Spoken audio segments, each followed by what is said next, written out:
여호와를 경외하는 자의 보배. 이사야 33장 1절에서 6절. 인생은 무엇이 참 보배인가 하는 것을 바로 찾는 것이 없다면 허공을 치는 허수아비에 불과한 생활일 것이다. 사람마다 자기에게 무엇이 보배라는 것을 가지지 않는 자는 없을 것이로되, 여호와를 경외하는 것이 보배라는 것을 아는 자는 인간의 힘이 적다는 것은 슬픔이 아닐 수 없다. 이제 여호와를 경외하는 자의 보배는 어떤 것이냐에 대해서 본문 성경으로 알 수 있다. 1. 참된 평안이 있다. 6절 상반절. 내 시대에 평안함이 있으며. 하나님께서 이 평안을 말한 것은 본장 11절에서 12절과 같이 세계 민족의 호흡이 불이 되고 불에 굽는 횃돌같이 되는 종말의 환란이 올 때 평안이 있다는 것을 말한 것이다. 하나님은 인간 종말에 불타서 남은 자가 적게 될 때에 여호와를 경외하는 자에게 참 평안이 있다고 말한 것이다. 언제나 하나님을 경외하는 자에게 시대를 따라 평안이 있다. 그러나 특히 완전한 평안이라는 것은 종말의 세계가 전멸되는 환란이 올 때 완전한 평안은 그때 있다는 것을 본문 성경은 가르치는 것이다.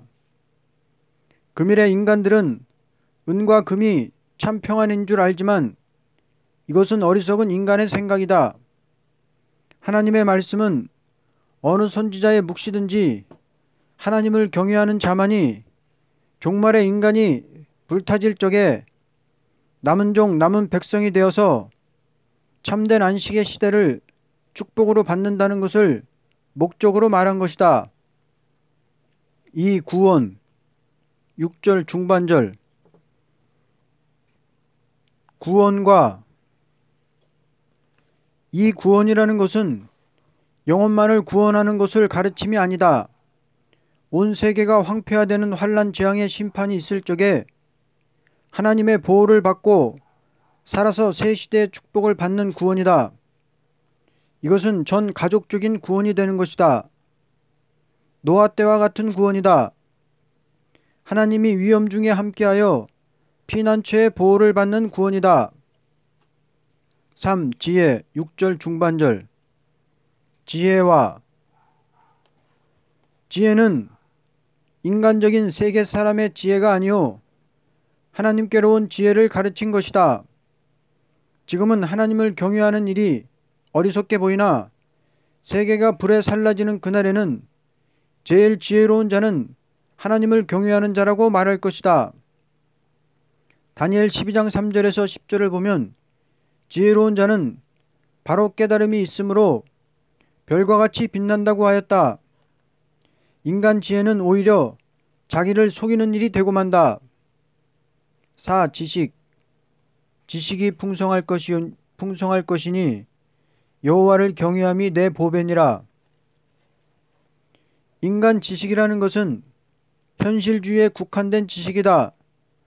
그러나 이 지식이라는 것은 하나님의 지식이니 현실을 초월한 지식이므로 지식을 가진 자는 앞으로 될 일을 다 아는 지식이다. 이것은 하나님께서 가르친 말씀이다. 세계를 정복하는 지식은 이 지식밖에 없는 것이다. 이것은 인간이 하나님을 아는 지식이 아니오 하나님께서 인간에게 지식을 줌으로써 하나님을 바로 아는 지식이다. 다시 말하면 사람 머릿속에 국한된 것이 아니고 무한광대하신 조물주의 완전한 지식이다. 불타는 날이라도 그는 살 길을 바로 찾게 될 것이다. 모든 인간들은 과학적인 지식을 배우기 위해서는 노력하나 이 지식을 배우고자 하는 자는 심히 적다는 것은 인간 두뇌로서 감히 연구할 수 없다는 세계를 아는 지식이기 때문이다. 결론. 우리가 만족한 것은 만족을 줄 만한 보화를 가진 자에게만 있다. 예를 들면 알곡 속에는 눈에 보이지 않는 숨은 보화가 있으니 새로운 봄이 올 때 다시 새로운 시대를 볼 수 있는 요소가 있는 것이다. 이와 같은 알곡될 신앙의 참된 보배는 여호와를 경외하는 자가 가지는 보배니 평안과 구원과 지혜와 지식이 풍성한 것이다. 시대와 평안. 이사야 33장 6절, 요한복음 14장 27절. 하나님께서 택한 자에게 참 평안을 주시되 시대를 따라 주시는 것이다. 하나님은 평안을 주시되 법에 따라 주시는 신이시니 인간에게 참된 평안이 없는 것은 평안을 주시는 하나님의 법을 벗어났기 때문이다. 마귀는 사람에게 고통을 주기를 좋아하는 신이요 하나님은 평안을 주기를 기뻐하는 신이시니 이제 시대와 평안에 대하여 다음과 같이 말한다. 1. 은혜 시대와 평안. 요한복음 14장 27절. 평안을 너희에게 끼치노니 곧 나의 평안을 너희에게 주노라. 내가 너희에게 주는 것은 세상이 주는 것과 같지 아니하리라. 너희는 마음에 근심하지도 말고 두려워하지도 말라. 주님께서는 십자가를 앞에 놓고 근심하는 제자들에게 나는 너희에게 참 평안을 주기 위하여 성령을 보내시겠다고 말씀하셨다. 아무리 제자들이 예수님을 따라가며 이적을 보고 교훈을 받았지만 그들은 마음에 참 평안을 가지지 못하고 환경에 따라 두려워하는 마음, 분한 마음, 서로 시기하는 마음 또는 의심하는 마음도 항상 있게 되므로 그들은 주님을 따라가면서도 서로 다투고 싸웠던 것이다. 이것은 그리스도께서 십자가에서 완전 승리를 이루고 부활 승천하여 성신을 보내기까지 도저히 심령에 참된 평안을 소유할 수 없었던 것이다.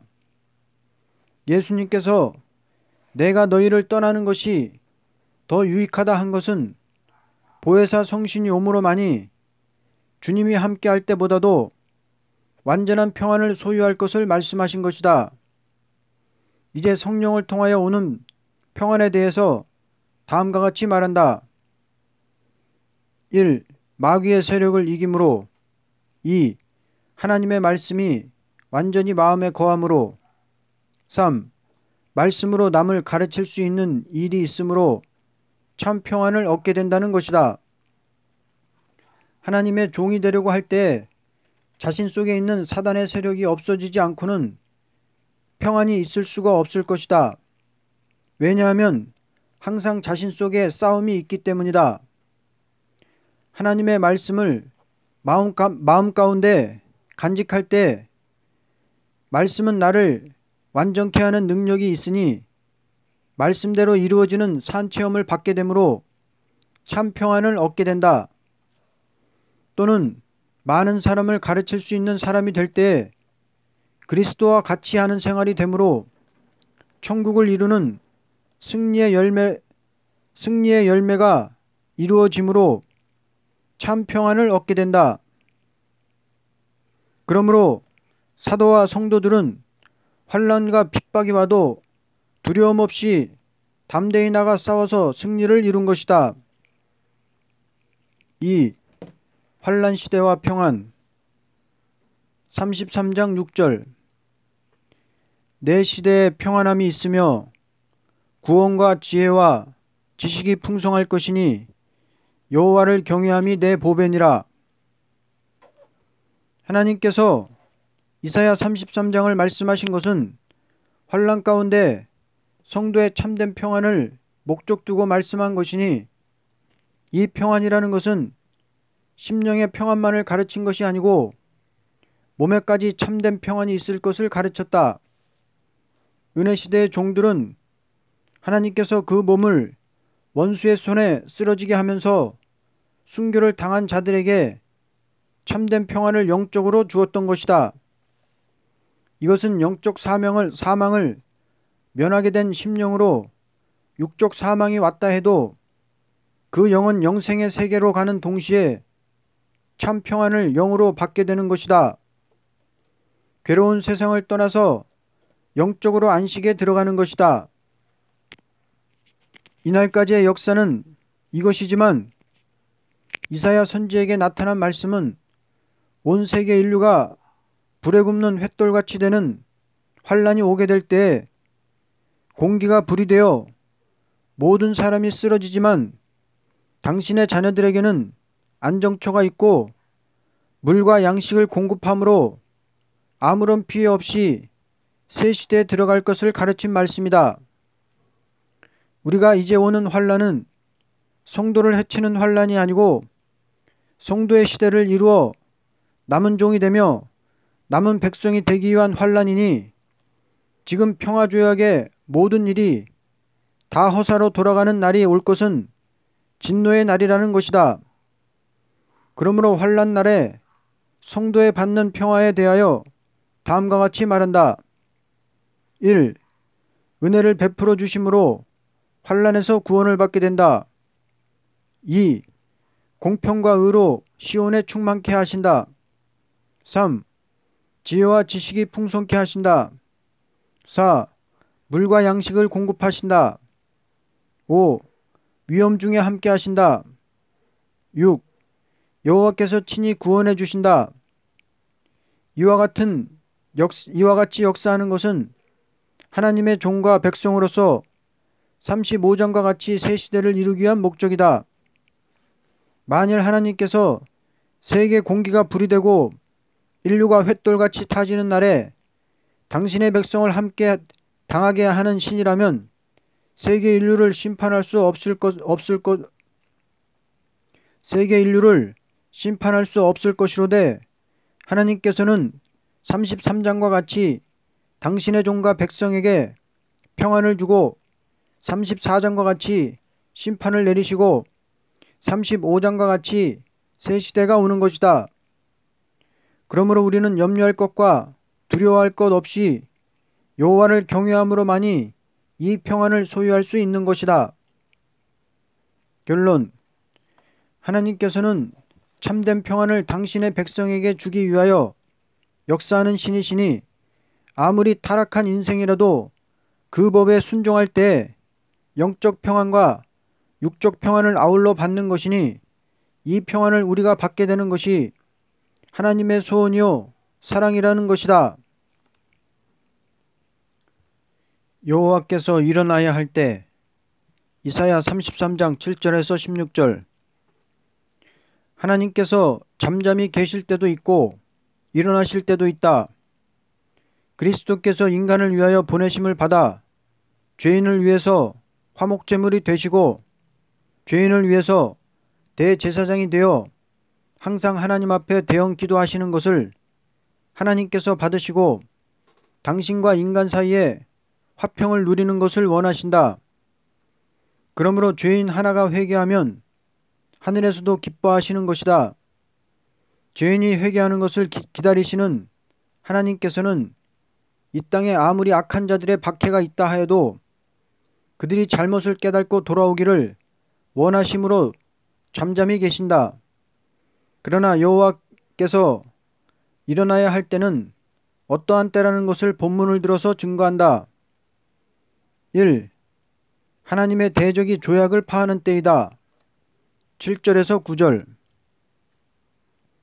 보라, 그들의 용사가 밖에서 부르짖으며 평화의 사신들이 슬피 곡하며 대로가 황폐하여 행인이 끊어지며 대적이 조약을 파하고 성읍들을 멸시하며 사람을 생각하지 아니하며 땅이 슬퍼하고 쇠잔하며 레바논은 부끄러워하고 마르며 사론은 사막과 같고 바산과 갈멜은 나뭇잎을 떨어뜨리는도다. 하나님께서 대적을 들어 환란이 오게 하시면서 친히 일어나 당신의 백성을 위하여 싸워주셨다는 것이 이스라엘 왕국의 역사가 된다. 그러나 아무리 당신의 자녀라도 하나님의 뜻에 순종치 않는 자는 대적에게 맡겨서 죽게 하셨다.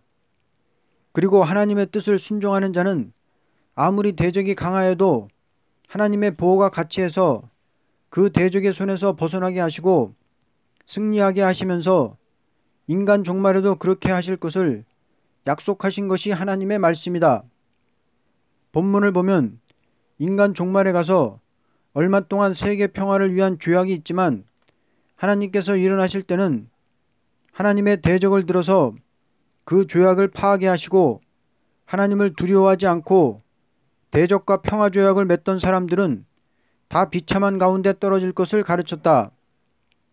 용사가 부르짖으며 사신들이 곡하는 것은 대적이 조약을 파하고 성읍을 멸시하고 사람을 생각지 않기 때문이라고 하였으며 이 땅이 완전히 황폐화되는 일이 있을 것을 말씀하셨다.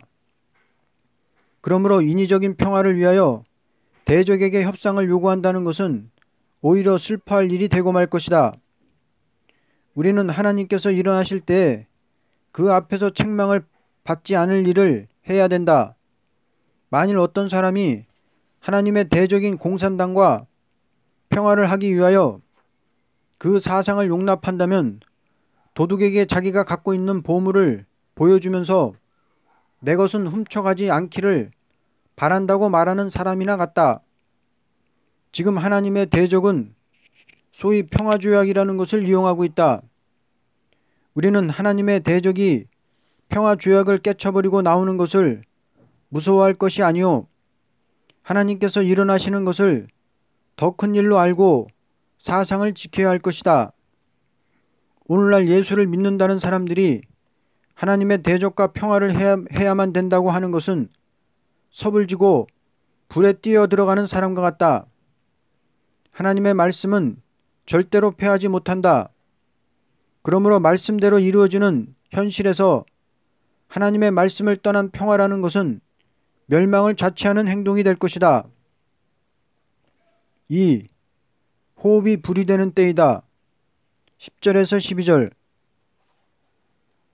여호와께서 이르시되 내가 이제 일어나며 내가 이제 나를 높이며 내가 이제 지극히 높아지리니 너희가 결을 잉태하고 집을 해산할 것이며 너희의 호흡은 불이 되어 너희를 삼킬 것이며 민족들은 불에 굽는 횃돌 같겠고 잘라서 불에 사르는 가시나무 같으리로다. 인류 종말의 비참한 일은 호흡이 불이 되어 세계를 삼키는 일이라고 하였다. 오늘에 와서 세상이 되어지는 일을 본다면 이 본문의 말씀이 분명히 응할 때가 왔다는 것을 알 수 있다. 하나님의 말씀이 이날까지 글자 그대로 이루어졌다면 이 말씀도 글자 그대로 이루어지게 될 것은 분명한 사실이다. 그러므로 공기가 불이 되는 전쟁이 무서워서 대적과 평화를 하자는 것은 가장 어리석은 행동이다. 호흡이 불이 되어서 세계 인류를 삼키는 환란이 올 때 하나님께서 일어나시는 것은 당신의 백성을 구원하기 위한 것이다. 오늘날 어리석은 인간들이 원자의 불은 무서워하면서 하나님을 두려워하지 않는다는 것은 불의 사름을 당하게 될 멸망의 자식들이 하는 행동이라고 본다. 이러한 시국을 만나서 하나님의 백성들이 할 일은 무엇이냐는 것을 다음과 같이 말한다. 첫째, 의롭게 행할 것. 둘째, 정직히 말할 것. 셋째, 불의한 재물을 가증히 벌 것. 넷째, 뇌물을 받지 않을 것. 다섯째, 악한 말을 듣지 말 것. 여섯째, 악한 일을 보지도 말 것. 3. 물과 양식을 공급하게 될 때이다. 16절 그는 높은 곳에 거하리니 견고한 바위가 그 요새가 되며 그의 양식은 공급되고 그의 물은 끊어지지 아니하리라. 하나님께서 이날까지는 죄인을 부르기 위하여 의로운 사람이 악인에게 압박을 당해도 잠잠히 계셨다. 그러나 여호와께서 일어나실 때에는 악한 사람은 버리고 의로운 사람만 보호하여 물과 양식을 공급해 주기 위하여 역사하신다. 영혼을 구원하는 일에는 여호와께서 물과 양식을 공급할 필요가 없었다. 그러나 당신의 백성을 환난과 재앙 가운데서 구원하기 위해서는 특별한 보호가 있어야 하는 동시에 물과 양식을 공급해야만 되는 것이다. 과거 예언적인 이스라엘 왕국을 이루기 위해서도 40년 동안이나 물과 양식을 공급해 준 일이 있었다면 새 시대를 이루기 위하여 역사하시는 하나님께서 당신의 택한 백성을 구원하기 위하여 물과 양식을 공급해 주시는 것은 원칙이다. 그러므로 우리는 말씀대로 세상이 불의 사름을 당할 시기가 왔다면 말씀대로 하나님께서 구원해 주실 것을 믿고 조금이라도 대적을 무서워하지 말고 하나님을 경외하는 생활에서 특별 보호를 받을 인격이 이루어지는 일에 전력을 두어야 할 것이다. 오늘날 기독교가 하나님을 두려워하지 않고 대적이 두려워서 협상한다는 것은 하나님 앞에 진노를 받을 행위이다. 결론. 우리는 이때를 말씀에서 바로 알아야 하며 우리가 해야 할 일도 말씀에서 바로 알아야 하며 우리가 가져야 될 인격도 말씀에서 바로 찾아야 된다. 왜냐하면 하나님께서 일어나실 때가 왔기 때문이다. 그러므로 오늘날 우리 기독교가 나아가야 할 방향은 조금이라도 하나님의 대적을 무서워하지 말고 하나님을 경외하는 중심 사상에서 나가야 할 것이다. 조약을 파하는 환난과 안정처. 이사야 33장 7절에서 24절. 하나님께서 인간 종말의 환난을 말씀하실 때 대적이 조약을 파함으로 일어난다고 하셨다. 오늘날 공산당은 평화조약이라는 간판을 가지고 자기들의 할 일을 얼마든지 할 수 있는 도구로 삼고 있다. 그러나 본 성경을 보면 평화조약이라는 것은 오히려 평화의 사신들이 슬피 울 일이 될 것이라고 말씀했다. 이제 대적이 조약을 파할 때 일어나는 환란이 무엇이며 안정처에 관한 역사가 무엇인 것을 본문에서 분명히 배우기로 하자. 일대지 평화의 사신이 슬퍼할 일. 7절에서 9절. 보라, 그들의 용사가 밖에서 부르짖으며 평화의 사신들이 슬피 곡하며 대로가 황폐하여 행인이 끊어지며 대적이 조약을 파하고 성읍들을 멸시하며 사람을 생각하지 아니하며. 오늘날 평화를 목적으로 하고 협상운동을 하고 있지만 결국에 가서는 평화를 꿈꾸던 사신들이 슬피 울 일이 되고 만다고 본문은 가르치고 있다. 왜냐하면 하나님의 대적이 되는 세력이 성읍을 멸시하고 사람을 생각지 않는 불의한 일을 행하기 때문이다. 지금 공산당과 협상을 한다는 것은 결국에는 그들에게 이용을 당한 것밖에 없다는 것을 알아야 할 것이다. 언제나 정직한 사람이 계율적인 사람과 서로 평화조약을 맺는다는 것은 오히려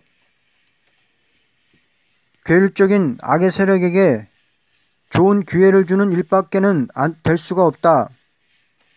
왜냐하면 계율자는 아무 때나 자기 마음대로 행동을 하기 때문이다. 그러므로 인간 종말의 환란이라는 것은 악의 세력이 양심을 떠나 법을 떠나 자유로운 행동을 할 때에 세계가 황폐화된다는 것을 가르친 것이다. 이대지 여호와께서 일어날 일. 10절에서 16절. 여호와께서 이르시되 내가 이제 일어나며 내가 이제 나를 높이며 내가 이제 지극히 높아지리니. 인간 종말의 환란이라는 것은 대적이 죄악을 파함으로 일어나는데 호흡이 불이 되어 민족들이 불에 굽는 횃돌같이 된다고 하였다.